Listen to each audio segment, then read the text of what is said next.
ಪ್ರವೀಣ್ ನೆಟ್ಟಾರು ಅವರ ಸಾವಿನ ಬಳಿಕ ಸಾಂತ್ವನ ಹೇಳಲು ಮನೆಗೆ ಬರುವವರೇ ಅವರ ಬಂಧುಗಳ ಪಾಲಿಗೆ ತಲೆನೋವಾಗಿ ಪರಿಣಮಿಸಿದೆ.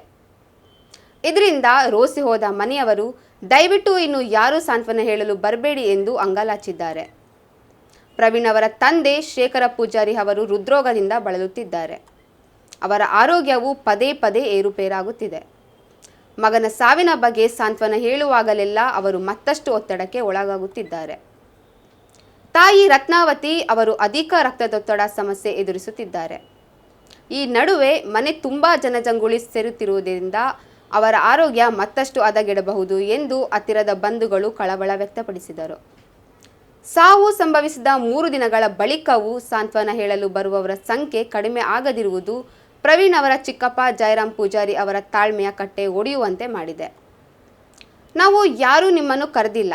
ನಮ್ಮ ಮನೆಯವರ ಪರಿಸ್ಥಿತಿಯನ್ನು ಅರ್ಥಕೊಳ್ಳಿ.